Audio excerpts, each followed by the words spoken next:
वसमत इथं जनसन्मान यात्रा येत्या 28 ऑगस्ट 2024 ला उपमुख्यमंत्री अजितदादा पवार यांच्या उपस्थितीमध्ये संपन्न होणार आहे। या संदर्भात आमदार राजू भैया नवघरे यांनी मयूर मंगल कार्यालय येथे बैठक घेतली। या बैठकीला हजारोंच्या संख्येने नागरिक उपस्थित असल्याचं दिसून आलं। या जनसन्मान यात्रेसाठी वसमत विधानसभेतून सर्व नागरिक आणि महिलांना आवाहन करण्यात आलं आहे की या जनसन्मान यात्रेनिमित्त कार्यक्रमास उपस्थित राहावं असं आमदार राजू भैया नवघरे यांनी यावेळी बोलताना म्हणाले।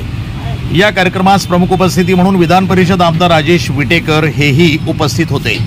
आदरणीय अजितदादा जनसन्मान यात्रेच्या निमित्तानं या ठिकाणी 28 तारखेला आपल्या वसमत शहरामध्ये वसमत विधानसभा मतदारसंघाचे आमदार आदरणीय आमचे मित्र राजूभाई नवघरे यांच्या मतदारसंघात येत आहेत। राज्य सरकारच्या वतीने महायुती सरकारने घेतलेल्या असे अनेक निर्णय जे मागच्या अधिवेशनामध्ये दादांनी घेतलेले आहेत, महायुती सरकारने घेतलेले आहेत, त्याची योग्य अंमलबजावणी त्या ठिकाणी झालेली आहे आणि जनमानसापर्यंत ह्या सर्व योजना पोहोचाव्यात, जनमानसापर्यंत ह्या सर्व योजनांची माहिती त्या ठिकाणी जावी म्हणून ही जनसन्मान यात्रा जनतेशी संपर्काच्या माध्यमातून, समन्वयाच्या माध्यमातून आणि जनतेच्या सन्मानाच्या माध्यमातून ही जनसन्मान यात्रा या ठिकाणी वसमत शहरामध्ये परवा 28 तारखेला सायंकाळी 5 वाजता या ठिकाणी येणार आहे।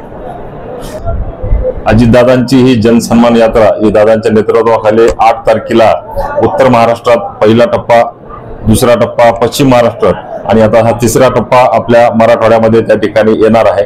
28 तारखेला सकाळी 11 वाजता अहमदपूर या विधानसभा मतदारसंघामध्ये येणार आहे। तिथून नंतर आपल्या वसमत विधानसभामध्ये येणार आहे। त्यानंतर दुसऱ्या दिवशी बीड आणि नंतर आष्टी असं या यात्रेचं मराठवाड्यातलं हे स्वरूप राहणार आहे। या सन्मान यात्रेमध्ये आणि प्रदेशाध्यक्ष आदरणीय तटकरे साहेब 4 तारखेला ही यात्रा निघालेली आहे।